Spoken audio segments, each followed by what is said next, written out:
Welcome, everybody. You are listening to Bras, Panties and Sports. The finals have arrived. Dun, dun, dun, dun. And the city of New York, Gotham City, is ecstatic about their Knicks. I see First Lady jumping up and down already. Big old grin on her face. I'm Spitface. Please welcome our host of First Lady of Sports Talk, Cheryl Knicks fan Smith. Good morning. Yes, I am grinning ear to ear. I mean, one down, three more to go. Okay, that's how I feel right now. I can taste it in my mouth. It's been since 1979. 1979, I've been a New York Knicks fan, and man, oh man, this will feel good if we can do it. We shall see. Now, this week on Shout Out, we have performances from MCME, and I was checking a little bit out of it, and it's MCME stands for Mic Check Me. Now, I don't know why they came up with that name, but that's what they came up with. MCME. Will they find their shining star or get the cold feel of the mute button? First Lady, we're ready. What you say? Each week, we try to figure out what is going on in the sports world. Not the plays of the week, more like the players of the week. Are they trying to tell us something? So we ask, what you saying? Fly, little birdie, fly. Time keeps on slipping into the future. Time keeps on slipping into the future. So I want to fly like an eagle to the sea. Fly like an eagle, let the spirit carry me. I want to fly right into the future. The little birdies known as the San Antonio Spurs wish they could fly far, far away from losing game one of the finals to the Knicks. The Knicks showed that no lead is safe coming from behind in the fourth period to take the lead 105-95. Was this win more about a rested Knicks team or a worn-out Spurs team? The big bodies of the Knicks were on Wembanyama, and seemed to make him hesitant. Will the big guy rebound in game two? In order for the Spurs to win game two, who will need to be the X factor? In order for the Knicks to win game two, who will need to be the X factor? George Foreman, Marvelous Marvin Hagler, both rest in peace. Bernard Hopkins, Roy Jones Jr., and the Steve Miller Band are asking, what you saying? It's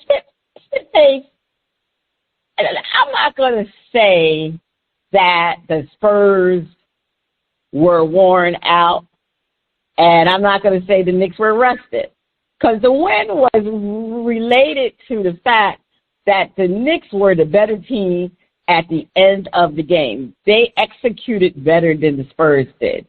So I'm not saying the Spurs were worn out, because if you remember, the Spurs had a 14-point lead in the third quarter with like about six and a half minutes left in the game, but they just couldn't sustain that lead.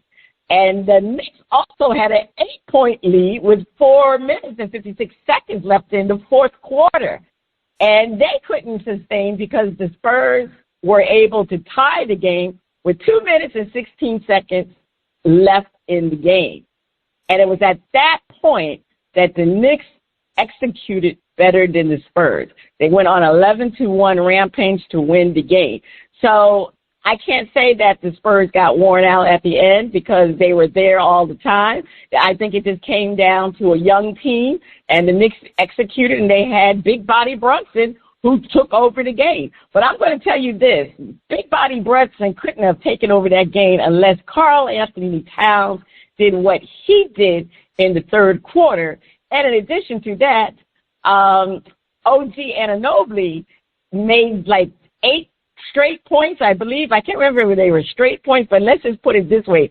He had a rampage in the beginning of the fourth quarter to bring the Knicks back from that 14-point lead. And then, Big Body Brunson was able to take over. So to me, it was a balanced team effort that was able to give the Knicks the win.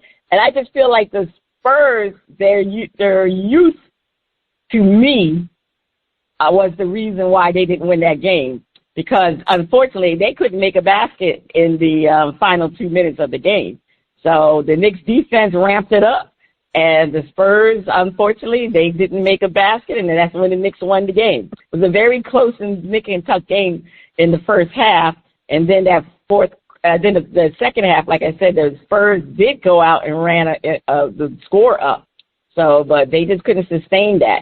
Now, big bodies of the Knicks were on Wembanyama and seemed to make him hesitant. Well, the big guy rebound in game 2. To me, the secret to playing Wembanyama is to be physical against him. I watch, when the Spurs play, every time before their game, Victor would have one of the assistant coaches to rough him up, to push him around. And that's because he does have difficulty dealing with a physical defender. During the Thunder series, Isaiah Hartenstein played him very well, but what happened was Hartenstein usually sometimes don't play in the fourth quarter or doesn't play a consistent amount of hours. So the coach for the Thunder, Mark Dano, he decided to go and double team Victor when somebody else was guarding him. Usually, I think it was Lou Dort. He had a short player on him. And that's when Victor Wembanyama was able to free up a lot of the Spurs wings to get those open three-point shots. And that's the reason why the Thunder really lost that series. Whereas the Knicks, they allowed Cat to play him one-on-one. And I have to be honest with you. Kudos to Karl Anthony Towns because he was able to stick with Wembanyama, which allowed the Knicks never having to double team him. And the fact that they didn't have to double team him, the Knicks got some very good defensive wings. They got Mikal Bridges. They got OG Amino, who was their second team all defense, which he should have been first team all defense. But they had some strong wings, and they were able to clamp down on the Spurs wings. And that's why the Spurs their wings didn't play well. If you remember, Champ Penny, he went off in the first half, but in the second half, he was 0 for 4 shooting his three-pointers. So that was the big thing. So Cat was able to clamp on him defensively, move his feet, and Victor Wembanyama is not a post player. He plays actually similar to how Cat plays. He plays from the top of the key and likes to drive down or take those three-point shots. That's pretty much what Cat does. So Cat knows how to play him. So to be honest with you, in order for Wembanyama to be more effective, then the Spurs need to put him in pick and roll. If the Knicks continue to allow Cat to play him one-on-one, because Cat is not good in the pick and roll. So that's, he has a tendency to play drop coverage. So we'll see how that goes in game 2. But if it goes at game 2 where they allow Cat to play him one-on-one, the Spurs are in trouble. Now, in order for the Spurs to win game 2, who will need to be the X factor? Without a doubt, it has to be Dylan Harper. For some reason, I don't understand what Coach Mitch Johnson was thinking. Dylan Harper was killing the Knicks in the first half of that game. And for some reason, he did not play Dylan Harper that much in the second half. He did rely on De'Aaron Fox, but De'Aaron Fox had a horrible second half. Actually, had a horrible game in general. And I don't understand. I don't understand why Mitch Johnson did not go back to Dylan Harper. Matter of fact, to me, it was a mistake on his part. We know Harper is a rookie, but he's very mature for his age, and he doesn't seem like he plays like a rookie. In order for the Spurs to win game 2, Mitch Johnson is going to have to allow that rookie to play. So that means either Fox's minutes will be reduced or Champagne's minutes will be reduced. But Dylan Harper is the Spurs X factor. The Knicks really do not have somebody that can guard him. Even though he is a wing, but he's a big wing, he's a strong wing. I mean, OG probably could guard him, but he seems to be a little bit quicker than OG. So that's why he was getting free for a lot of those points that he had, and he actually just took a lot of the Knicks wings right down into the paint and just shot over them. So Mitch Johnson, to me, made the biggest mistake when it came to Dylan Harper. So we'll see how that goes. Now, in order for the Knicks to win game 2, who will need to be X factor? is going to be for the Knicks to win this series. It's all about Karl Anthony Towns, the big bodega cat. If he continues to respectfully make it difficult for Wemby offensively, it would be to the Knicks' advantage because the Knicks would not have to double team, as I explained before. And the other thing, Wemby can't guard Cat. Everybody said that's the defensive player of the year, but he didn't look like the defensive player of the year guarding Cat. Cat was going around and glue by him multiple times during the game. He scored 18 points. But, he could have scored more, but Brunson and OG took over in the fourth quarter. So the question is, because Wemby has to respect Cat as an offensive player, that puts a lot of pressure on him to guard Cat, and that's going to take away from him offensively because maybe he is tired. Everybody say he seems like he gets worn out very easily, I guess because he's a big man. But, the fact that he has to concentrate on Cat, that's different because Cat can go to the paint and Cat can shoot outside. So it's about how Karl Anthony Towns plays. If he can do what he did in game one, it's going to be it's a deal breaker for me for this series. And if they decide to take Wemby off of Cat and put somebody else on, who they going to put on Cat? Because the only other players they have are like 6'7". The Spurs have Wemby as the tall player, but all the players that play around him are small. They're all wings. They're all 6'7", 6'5", 6'4" guards, basically. So, if they're going to go to a dual lineup with Cat and, I forgot their other center. I don't think they've really played with a dual lineup before. So we'll see. But to me, Cat definitely is the X factor for the Knicks. All right, Spitface, who do you have as your X factor? First lady, I got to go with your X factors, Harper and the Cat Man. And, one thing, I'm looking at the Spurs and I'm going young team versus experience. And the Knicks got a lot of experience. And the Knicks, one thing about the Eastern Conference teams, which teams do you think are going to have the defense is going to be the Eastern Conference teams? And right now the Knicks are the beast of the East. They beat up everybody else. And they did not just beat up everybody. They beat up everybody else convincingly, and James Harden. But and Nets, I'm so glad y'all didn't go out and try to get Harden to be on your team. You did not need that sucker, So kudos to y'all for that, not making a bad decision. But I do think that Wembanyama was kind of worn out toward the end of the game, and he was worn out because Cat was wearing his ass out. And, you look at Wemby and you go, you could see that the future is bright. And he's still, this is just his third season, he still hasn't gotten the conditioning to where he could, the big men and everybody looking at it, put that big man on him. And body him up.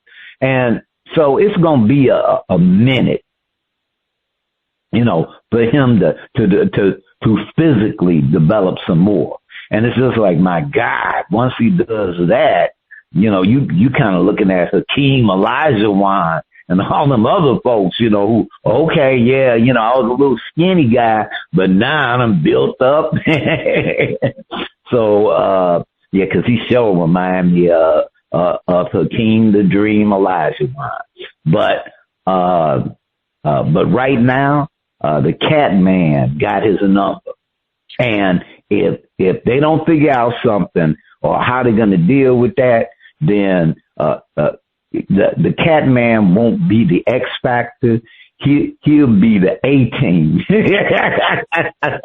He'll be the A team. and they got to do something about that. So the Spurs, y'all got a task. So that game one was a wake up call. It was okay. You made it, but it ain't over. And you playing a team that's favored, and this is not the Thunder. This is not the Thunder. This is the Knicks.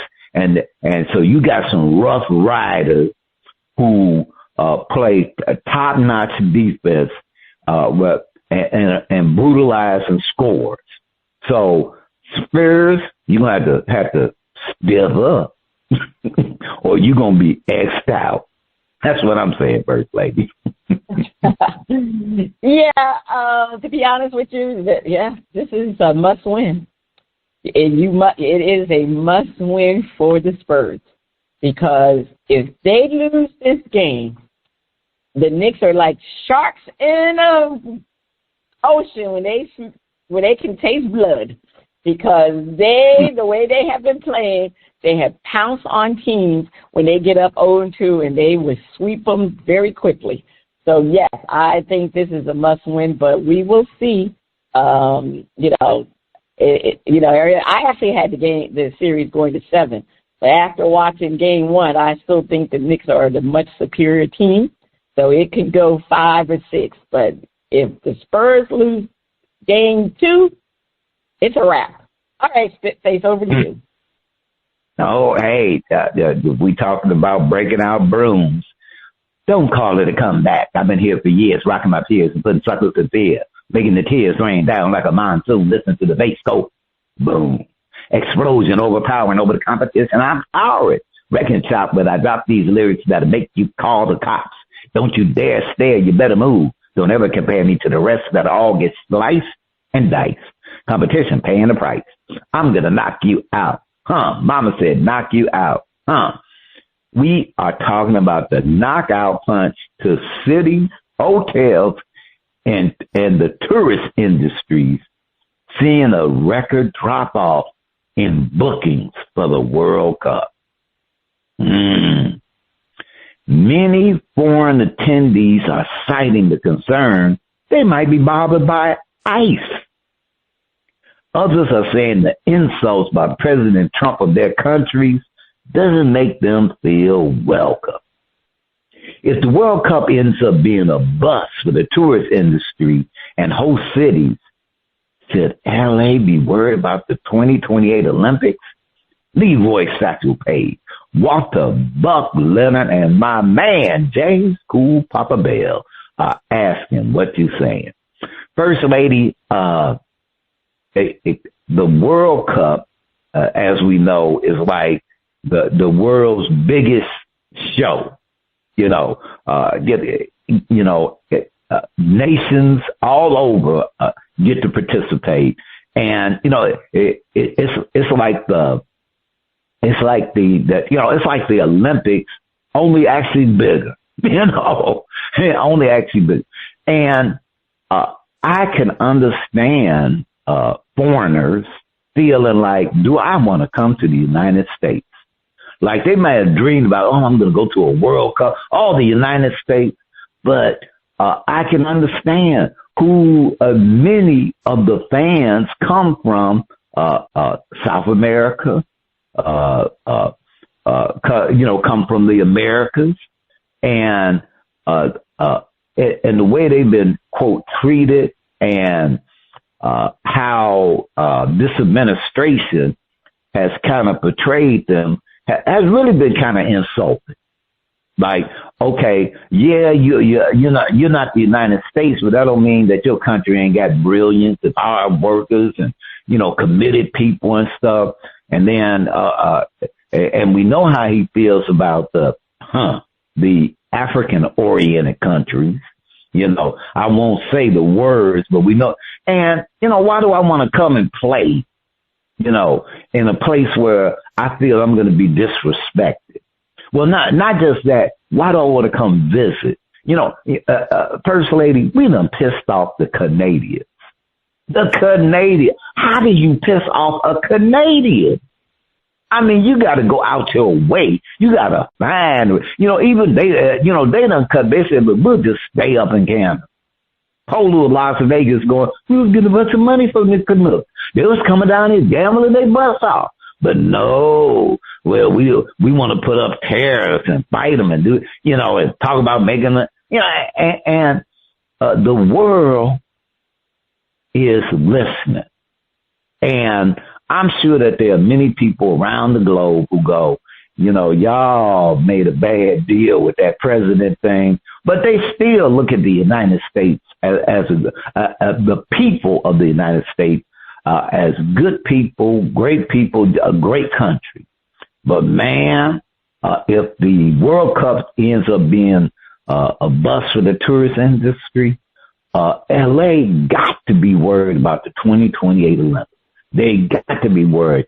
Like, are we going to have the tourism that we normally would have expected if the world wasn't being insulted by us? So, I'm going Karen Bass, Mayor Bass. Ooh, you might have your hands, full, and the U.S. and the Olympic Committee, y'all might have your hands full. So, if the World Cup, ends up, as far as tourism is off, LA got to be worried. They got to be worried.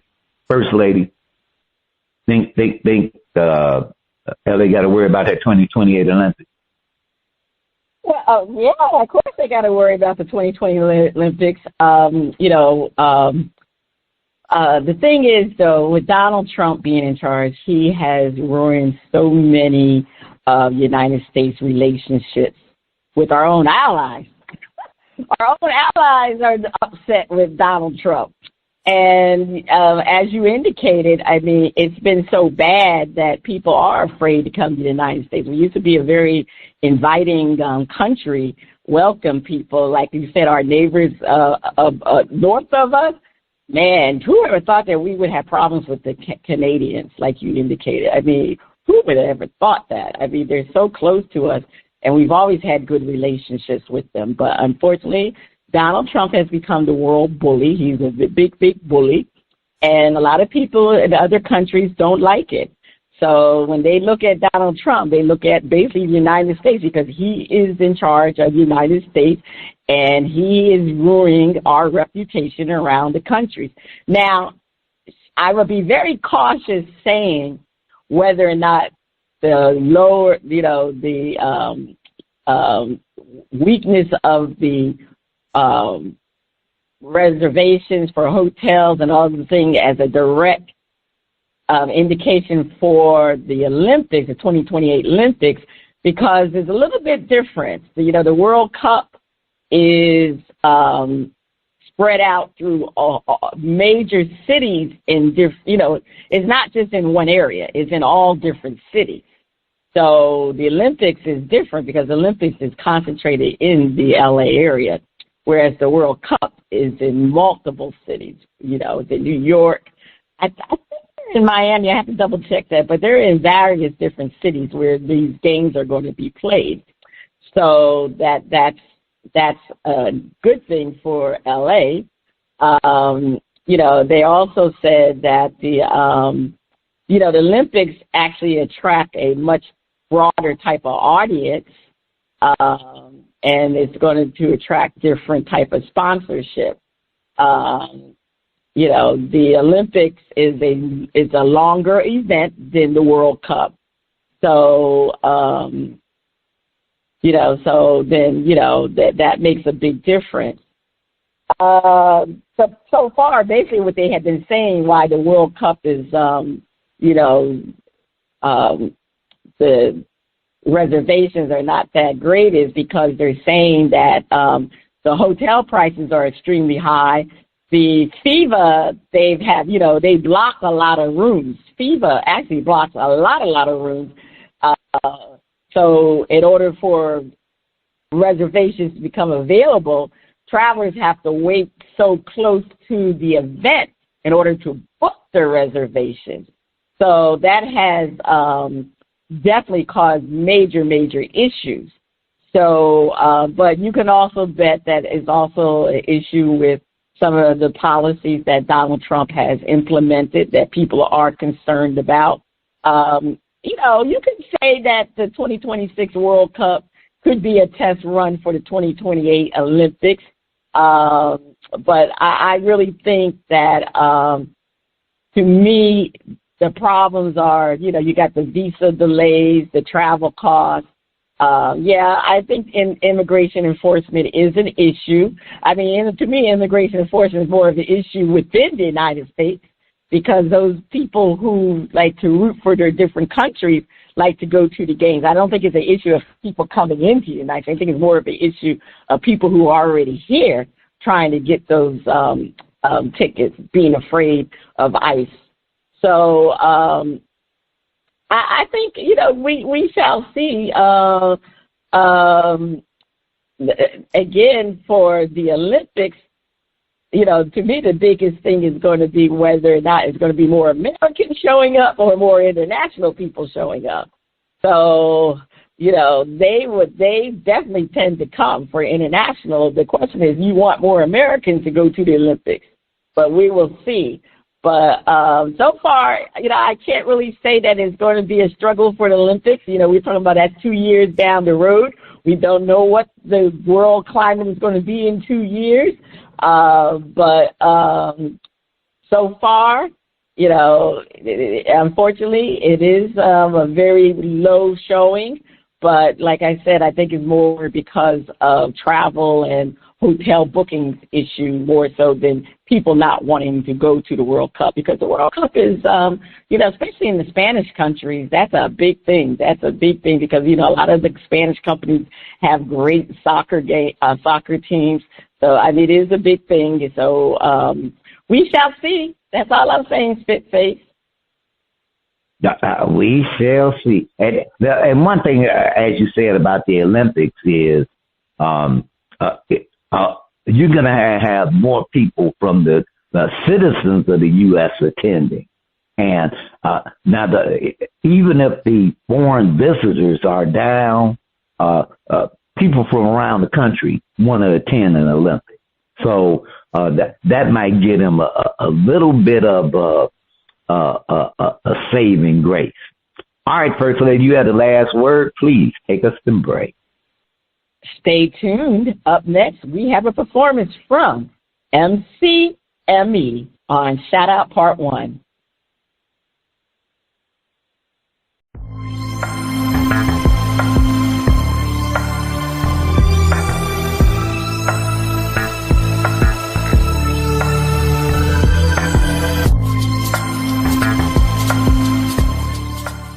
The music flows in from around the globe to get a shout out from the panel. First Lady, I can't wait to hear the music from MCME. On Shout Out, we feature new independent artists who are looking to find their shining star. If we like what we hear, we'll give the track a shout out. If we don't like it, we hit the mute. We are featuring music from MCME on their album Carp Diem. I might be pronouncing that wrong. They say MCME is a hip-hop duo comprised of Misa Del Il Civilian and Pete Benson. Both were born and raised in Philadelphia, PA. Now, I know darn well their mama didn't give them that name. But anyway, they bring a high-quality blend of soulful musicianship and thought-provoking lyrics. All right, DJ, let's hear Unforgiven.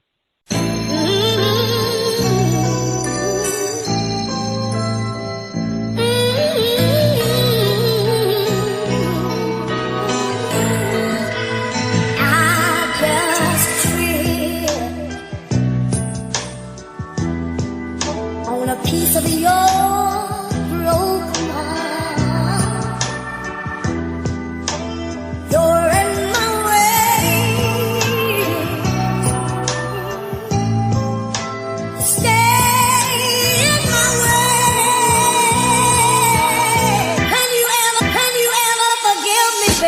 I'm like a walking book of Enoch, contrary to public beliefs, and I duly pay the price daily. How dare you disconnect me? Treat me like a stranger, blame me for inner angers. We be deep sea like anglers. You ain't here, don't you know? But somehow it all went left, right? Like the bonding ain't pressed right.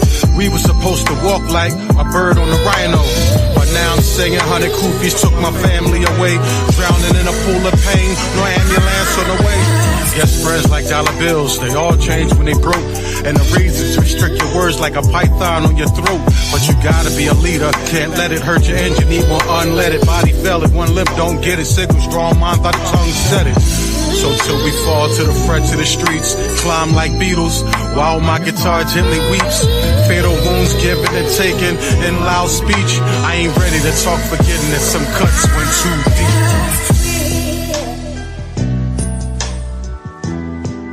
On a piece of your broken heart,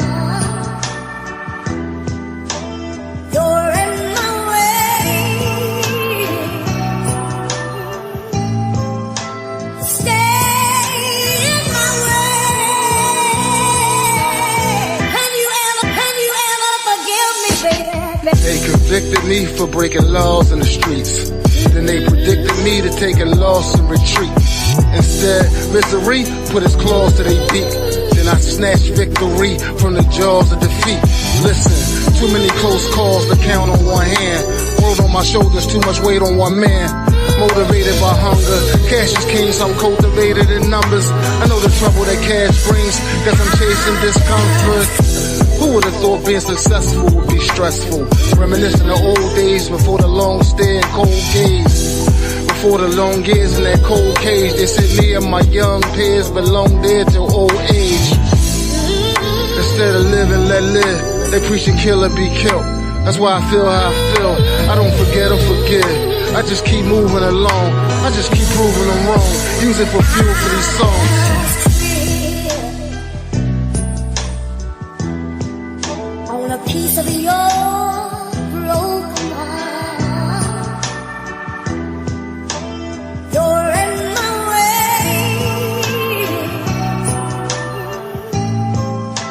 Stay in my way.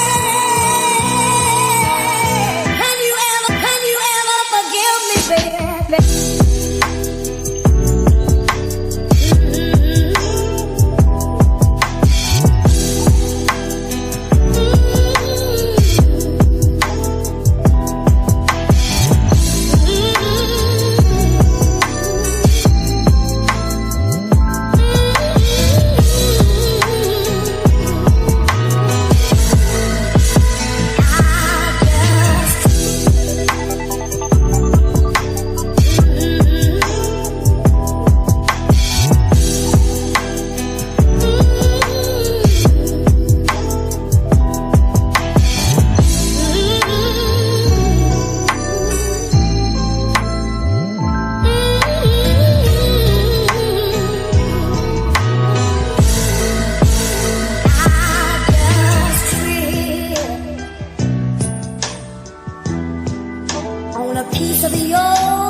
Okay, all right. That was MCME.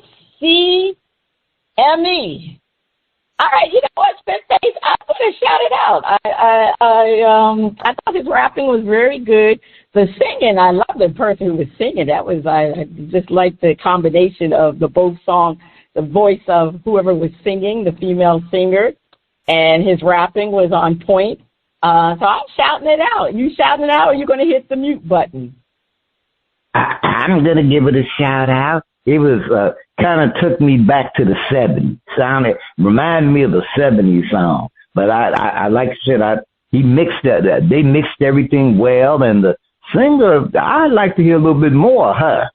But maybe we will. All right. On part 2 of Shout Out, we'll feature another performance from MCME.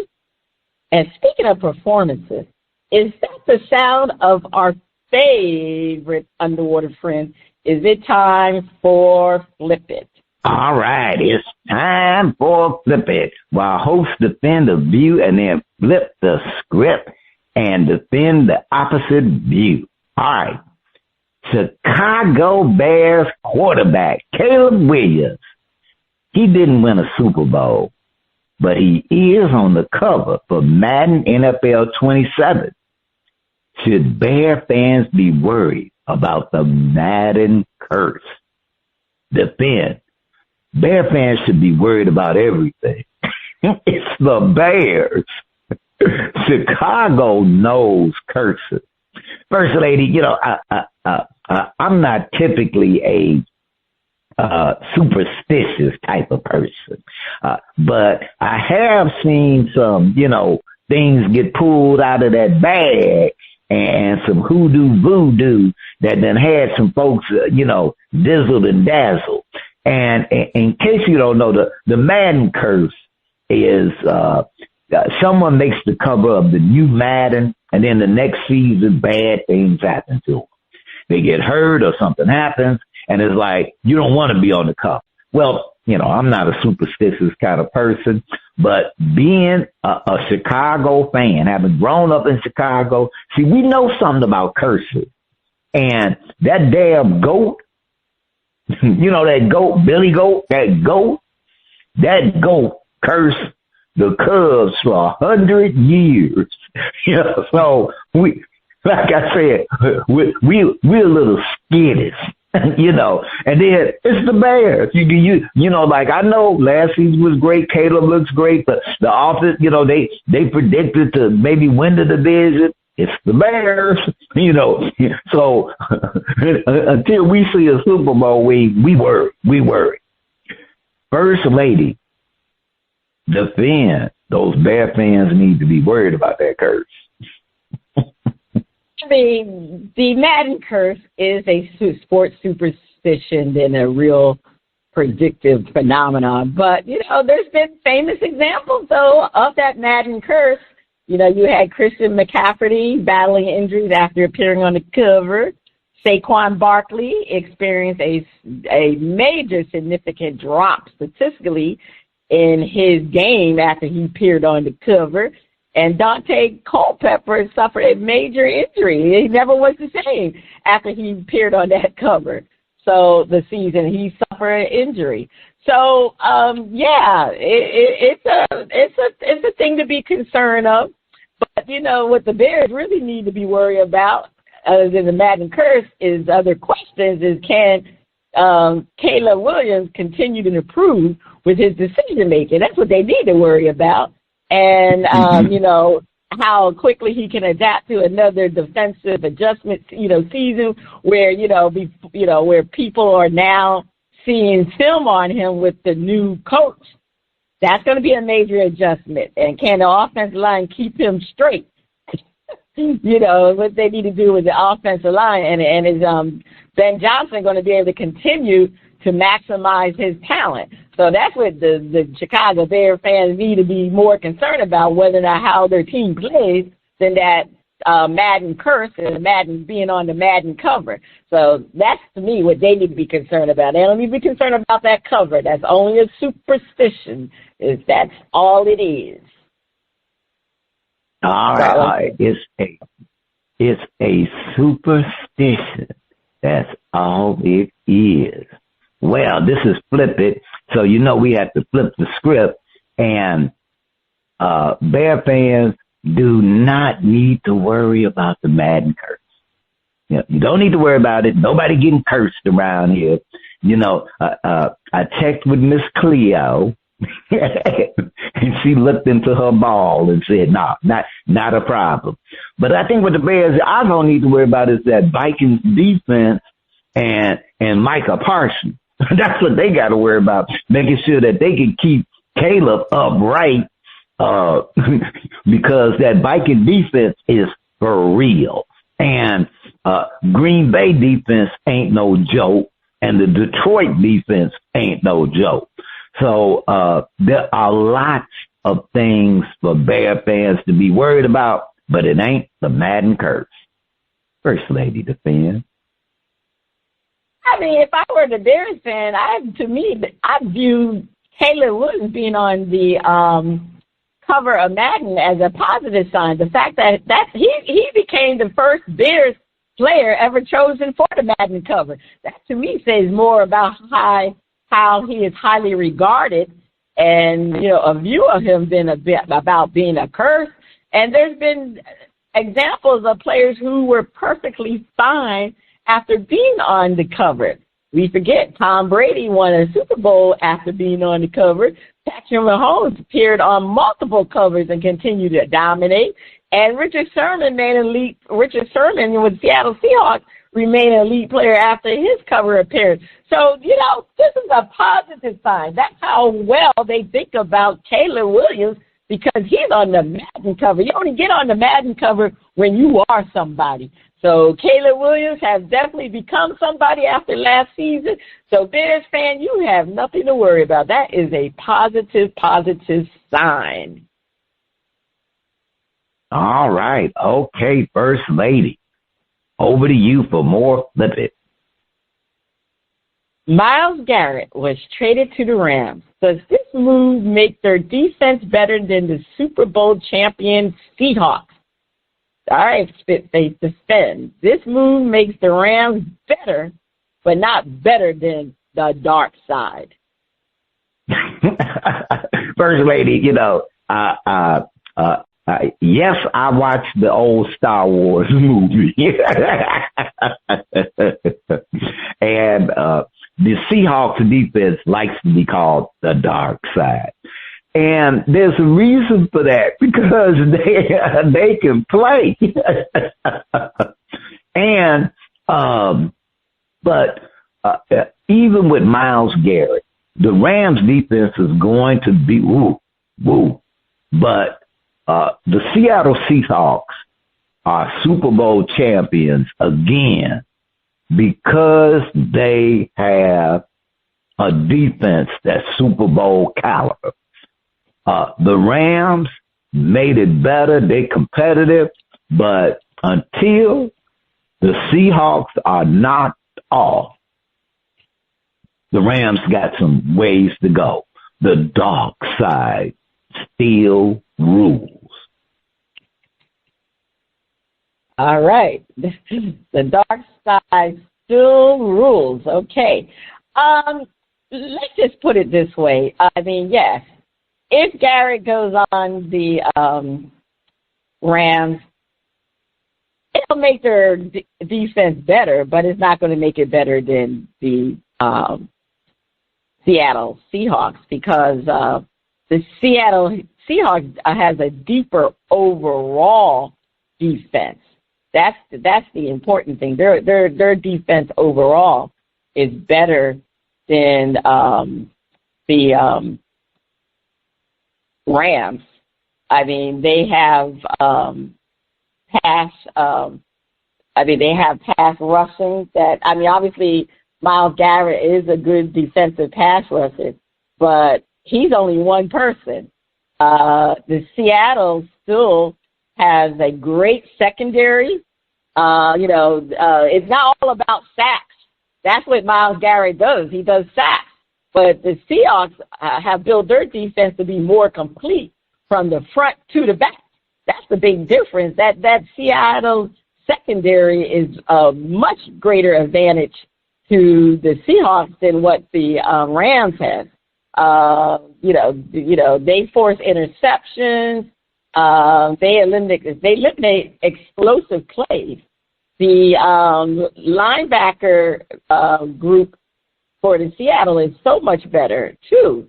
So I mean, it's about the overall defense that the Seattle Seahawks present compared to just having Myles Garrett to be able to sack the quarterback. I mean, it's going to be good for the Rams, but I'm sorry, that Seahawks defense, you're right, it is the dark side, because when you get into there, it's like being a bisque. you're going to get eaten up, swallowed up. So there's no consideration regarding that defense. That is a better defense. All right, let's flip it. Myles Garrett is a future Hall of Famer and instantly turned an already great Rams defense into Jedi Warriors defense. The Rams will probably become better than the Seahawks, Seattle on paper. Defense, Spitface. Well, one thing, the dark side, that is an awesome defense. It is an awesome defense. But the Rams defense was I'll just say, a step below them, and bringing Myles Garrett on actually makes them, gives them, the Rams a shot at being a step above the dark side. And Myles is hungry. He is hungry. He has played for that Cleveland team and, you know, laid it out there to be one of the top defensive players and, given that organization. And now he's going to be a Rams team that got help and got a real offense. Oh, sucky. The Rams about to get it on, you know. I'm going Darth Vader may not have a shot with them Rams and Myles Garrett. And I'm going to go Sam Darnold. You don't want to be looking at Myles over here, licking his chops. And the person who's happiest about the trade, First Lady, the person who's happiest, you'd think it'd be Myles Garrett. You'd think it'd be, the Rams coach. But really the person who's the most happy that Myles Garrett got traded is Joe Burrow. Joe Burrow is like, thank you. Got him out of my division. That's what I'm saying, First Lady. What you said, Joe Burrow is the grand winner. I mean, the thing is, with the Rams, probably with Myles Garrett, it has made the Rams defense. Like you said, it was already a great defense. But the thing is, now Garrett is going to require a double team on nearly every snap. So that's going to allow the Rams secondary to benefit from quarterbacks having less time to throw. You know, and the thing is, Seattle definitely has proved defensively. But the Garrett-led Rams defense, to me, would have a higher ceiling than the Seattle. We already know what Seattle has done. We understand what the Seattle defense. They do got a total team defense, but bringing on Garrett, to me, would put the Rams defense above the Seattle defense, because having that edge rusher to be able to attack that quarterback is still elite. It makes a defense more elite than a total overall defense. Because if you can get that quarterback to have less time to throw, that's all you need to help you with your overall defense. It's going to make the Rams secondary much more stronger, even though they had to get rid of Jared Verse. But that's okay. They got other players back there that will benefit from having Myles Garrett, because they will be able to control that secondary now that Myles Garrett is there to rush and to possibly sack that quarterback, or to make it very difficult for that quarterback to throw that football up to the secondary. So it's a big thing. Yeah, I'm definitely going to say the Rams defense has benefited, and it will be more elite than the Seattle. Now, they both are good, but I just give the Rams a little bit more edge. All right, Spitface, please take us to break. All right, on the other side of the break, we have another performance from MCME on Shout Out Part 2. Please keep your ears glued to those speakers.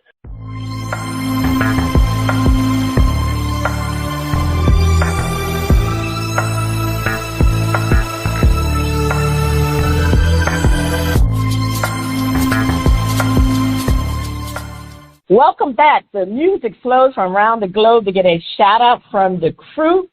Spitface, over to you. All right. On the second part of Shout Out, we are featuring another track from MCME and their album Carpe Diem. Let's hear Don't Give Up. Don't give up. Give it up.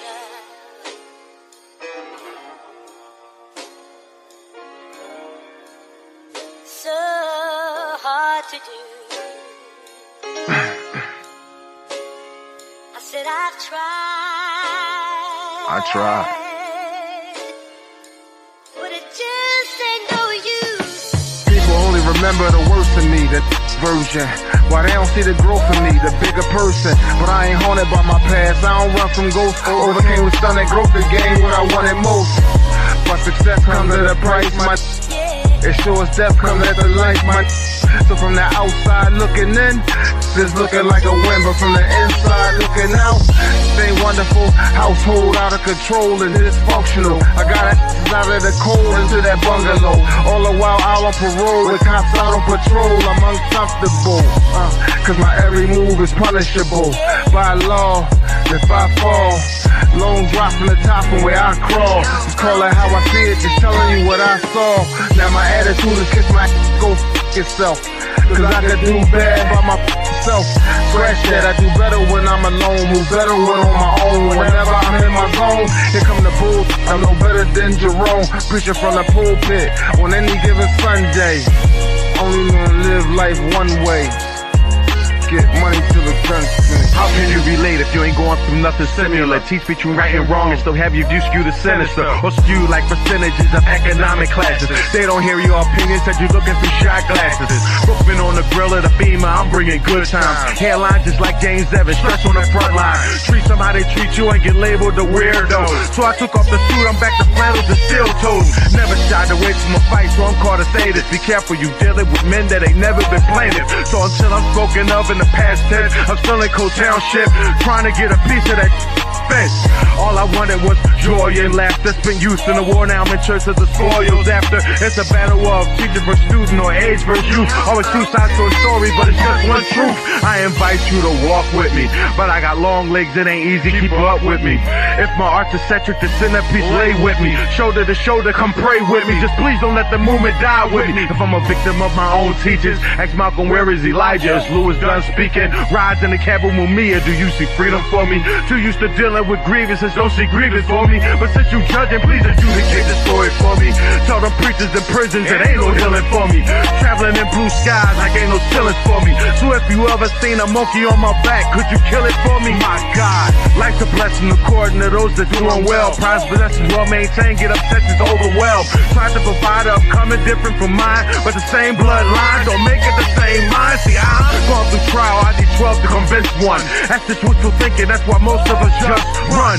In the event I did quit, could you blame me? As an artist, I fight to shape the party like Liz Cheney. I don't sit and sit with just anybody. I'm wishing you the best out there, watch your body.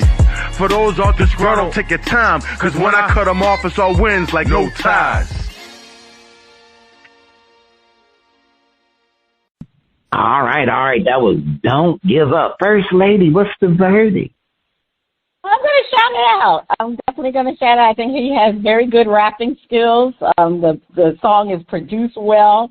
The production, everything about it, I'm going to shout it out. Very good lyrics. Lyricist as a rapper. I put it like this. I got to give the brother props because he was able to put Liz Cheney in a song, in a rap song. So I go, Liz Cheney? I go, okay, brother, you got it going on. Yeah, I'm shouting out. That is in a shout out for this week. You can check out MCME, Mic Check Me, on the Old Grumpy Radio Network. If you'd like to be heard or have any comments, please send your emails and tracks to talent@oldgrumpyradio.com. First Lady, over to you. It's time for the hardware picks. We're starting off with Game 2 of the Knicks versus Spurs in the finals. I don't know. These production assistants, we still do not have the picks. They're coming. I guess they just got a little hiccups. You know, things are getting a little bit difficult for them. But anyway, I'm going to have to get on the Spitface. We're going to have it next week. We're definitely going to have it next week. All right, so let's get to this week's picks. Winners, losers were 75 million points. Knicks versus the Spurs. All right, Spitface, I'll start it off. I'm going with my Knicks. I'm sorry, I just got to go with my Knicks. All right, we'll get everybody else's results. DizzieMac and Kevvy Kev. All right, Spitface, who do you have? I'm going with them Spurs. It's do or die. They got to win this game, or they looking at sweep. All right. Over, under, push. These are worth 25 million points. Wimbenyama, 23 points. Spitface. Over, under, or push?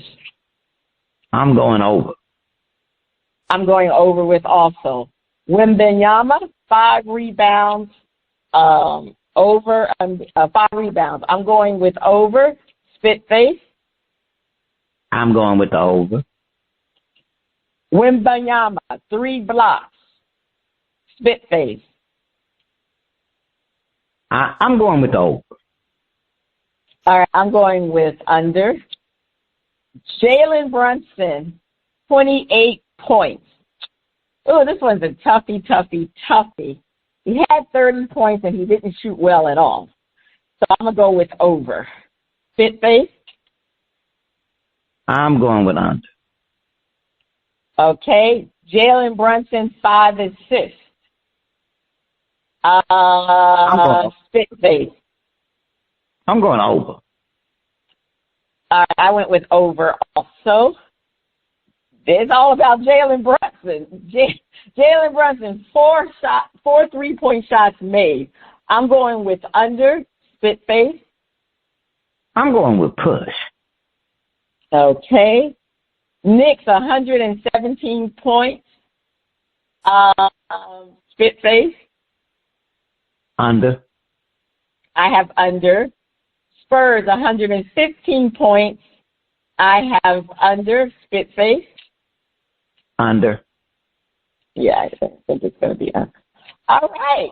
So we shall see how we did. And as I indicated to you, these girls, these assistants, we're going to have to get these picks together. So we'll see how it goes. All right. All right, Spitface, what is your top story to watch this week? The return of Serena Williams.